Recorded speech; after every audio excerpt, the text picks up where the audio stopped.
ఒక గెల 200 అట్లా ఉంటది. 200 ఉంటది గెల. 200 ఉంటది. 180, 200. ఇప్పుడు అంటే గెల చిన్న గెల అయింది అనుకో, దానికి కూడా అదే రేటా? అదే రేటు. మొత్తం తోట లెక్క కొనుక్కుంటారు. తోట లెక్క కొనేసుకుంటారు. కొనేస్తాం. తోట లెక్క కొనేసుకుని గెల ఎంత మాటలు చిన్నది ఉంటుంది, పెద్దది ఉంటుంది, అన్ని ఇంకా అన్ని కలిపి కొడతామే. కలిపి కొట్టుకుంటే వెళ్ళిపోతారు. అట్లా 200 ప్యాకేజీ ప్రకారం 200 కొట్టాలి. 200.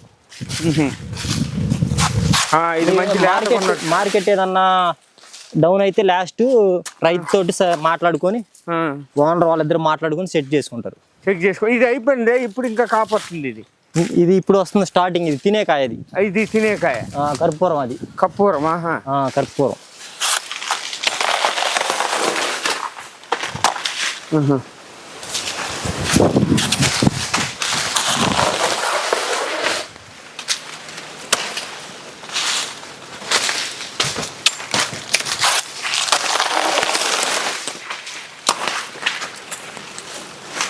అంటే ఈ లెక్కన కాయలు ఇప్పుడు ఎన్ని గెలకు వచ్చేసాం మరి మొత్తం? ఇప్పుడు ఒక 30 కోసాయి ఇప్పుడు. అంటే బండ్లు 400 లోడ్ అయిపోయి ఉన్నాయి. ఇంకా మనకి 250 కావాలి. ఈ 250 ఇది కాయ అయిపోతుంది. 250. కాయ ఎంత అమ్ముతారు మామూలుగా అయితే కాయల ప్రకారం? కాయ వచ్చేసి ఇప్పుడు మార్కెట్ డౌన్ కాబట్టి 5 రూపాయలు, 10 రూపాయలు అలా ఉంటుంది ఒక్కొక్క కాయ. 2 కాయలు వచ్చేసి. అంటే డౌన్ అప్పు ఎప్పుడు ఎందువల్ల పెరిగే అవకాశం ఉంది? రేట్ అంటే ఎక్కువ వచ్చినప్పుడు కాయలు అంటే మార్కెట్ లో కూరగాయ సరుకు ఎక్కువ, ఐటమ్ ఎక్కువ వచ్చినప్పుడు మార్కెట్ డౌన్ అయ్యింది. డౌన్ అవుద్ది. కాయ దొరకనప్పుడు కాయ తిరుగుగా ఉంటది.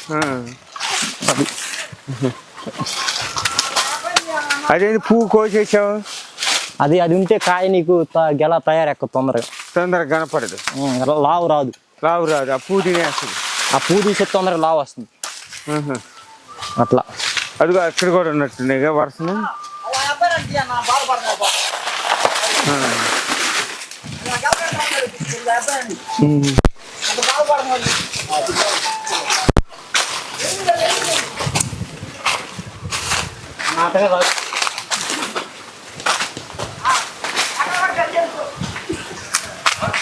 ఇవి కూడా వచ్చినట్టున్నాయి పాకానికి రాలేదు ఇంకా. అది ఇప్పుడు లైన్ గా వెళ్ళిపోవాలి. లైన్ అట్లా కిందకి మీదకి తిరగాలి.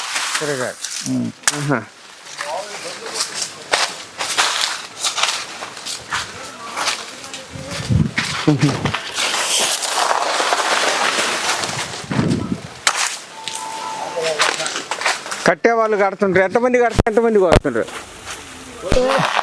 కోసేది ఒకళ్ళే 10 మంది కడతారు.